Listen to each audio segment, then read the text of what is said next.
Ako po si Roland. Nangungulila po ng ina. Nangulila rin ako sa'yo, anak. Nangingibang bansa po siya. Nagtatrabaho ako, anak, para sa'yo. Iniwan niya po ako dito sa Pilipinas. Hindi kita iniwan. Wala nag-aaruga sa akin. Wala nagbabantay sa akin. Araw-araw naman kita Wala chinachat, nag-advise sa anak. akin kung ano yung tama. Kaya ito, alam na to ang karamay ko. Kaya hindi mo ako masisisi kung bakit ako nagaganito. Dahil iniwan mo ako. Sana hindi na lang ako ang naging ina mo. Sana hindi rin kita naging anak.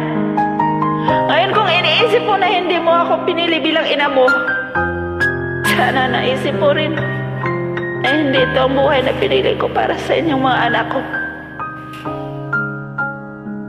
Kung iniisip mo na sana, binalik na lang kita sa tiyan ko. Sana naisip mo rin na ilang beses kong ginusto na hindi na kayo pinanganak. Para hindi niyo maranasan ang hirap dito sa mundo. Pero nandito na ako, nandyan kayo. Kahit nandito ako, saan mang lupalop ng mundo, dito dala-dala ko ang obligasyon ko sa inyo na bigyan kayo ng magandang buhay dahil magulang niyo ako. Hindi mo ako naiintindihan. Hindi ko hinihingi ang lahat ng imo ngayon. Binigay niyo sa amin. Kayo ang may gusto na hindi ako.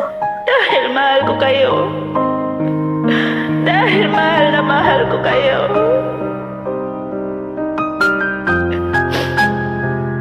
Ngayon sabihin mo sa akin, sinasabi mo hindi kita naiintindihan.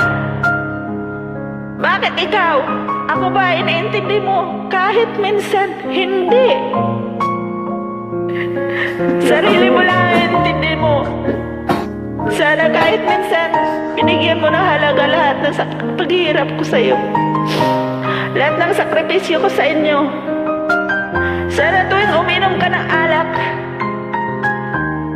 habang hinihit-hit mo ang sigarilyo mo, at habang nilulustay mo ang pirang pinapadala ko, sana maisip mo rin kung ilang pagkain ang tiniis kong hindi kainin para lang makapagpadala ng malaking pera. Sana habang nakahiga ka dyan sa kutsyon mo, natutulog, naisip mo rin kung ilang taon kong tiniis matulog mag-isa habang nangungulila ako sa yakap ng mga mahal ko. Sana maisip mo kahit kunti kung gaano kasakit sa akin ang mag-alaga ng batang hindi ko kano-ano, samantalang kayo, mga anak ko, hindi ko man lang maalagaan. Alam mo ba kung gaano kasakit yun sa isang ina? Alam mo ba kung gaano kasakit yun? Kung hindi mo ako kayang ituri bilang isang ina, respetuhin mo naman ako bilang isang tao. Yun lang, anak. Yun lang.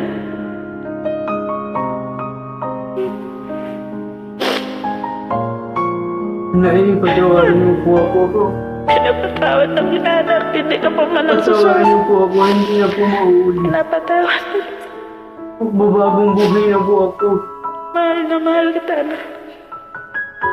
Dahil Yan ang tandaan mo lagi. hindi mo rin ako masisisi kung bakit ko yung ginawa.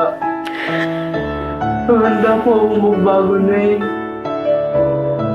Para po bumalik yung Tapos ka na rin eh. sarili ko. Magbago po ako.